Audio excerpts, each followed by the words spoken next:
who else agrees that speaking your honest to God truth, especially in such a politically correct culture as the one we're in now, speaking your honest to God truth is like one of the hardest things you can do?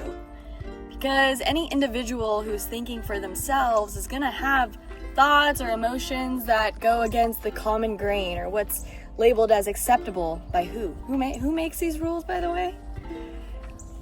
But it's seriously the hardest thing to do. The Bible says that we all fall short of the glory of God. We all make mistakes. We don't always get it right, and our loved ones sure don't always get it right. And so, in order to have healthy relationships, this requires a constant stream of grace. We need this grace from ourselves to ourselves.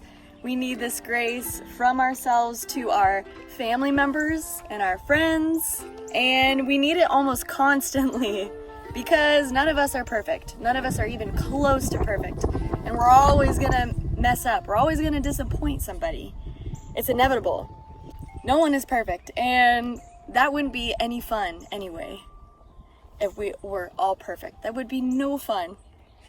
Like, how funny is it when someone bumps their head walking out of a bus? They're not hurt, but it jolted them and maybe made them blush, and the rest of us giggle. So mistakes aren't to be feared or covered up. They are to give us a little jolt, a course correction, if you will, and maybe, despite feeling a little embarrassed or upset about it, we might find a way to have a laugh and make the adjustment and keep moving forward. You might be saying, but Hannah, people are so annoying and they just don't get it. How in heaven's name can I give myself or others a constant stream of grace, right? That sounds nice, but how in the world can I do it?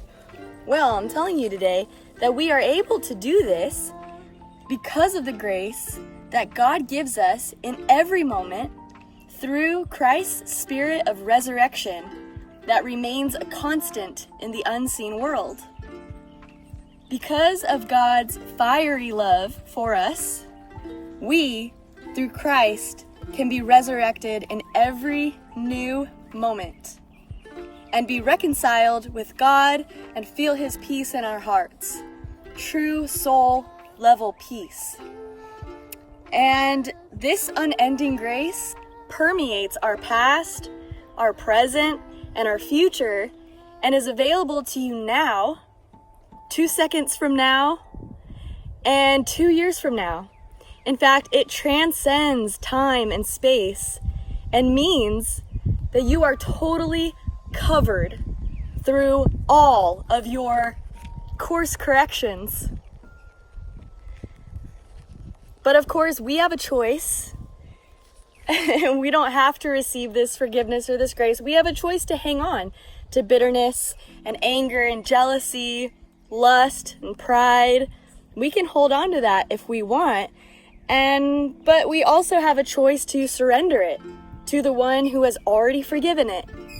And then even in just your knowing this in your heart, that you are forgiven, past, present, and future, you can and will experience forgiveness and freedom from your shame and the shame of others. And now that you have this in your heart, you can now extend it to your neighbor, who will then extend it to their neighbor, and thus continuing the cycle of freedom and forgiveness. And ultimately, this is love. And this is how we get along and forgive each other for our many, many differing opinions and viewpoints, and the times when we say things that we don't mean, or maybe we say it and we do mean it, but it doesn't line up with what this or that. Hey, forgiveness is here and available for you and for me in every single moment. There is no need for us to be stuck in our pride and our bitterness. If it's working for you, it's working for you. But if it's not, just know you have another option. You can lay it down and in your heart receive forgiveness and freedom and peace, and then extend it to someone else. We can't be afraid to make mistakes. We can't be afraid, because even just being afraid, that will keep us captive and will keep us from taking risks and trying things. So don't be afraid. Don't be afraid of your mistakes, and don't let anyone bully you, all right? We all mess up. We all make mistakes. We are all on the same level playing field here. And it's up to you whether or not you want to hold on to things. It's up to you. Love you guys.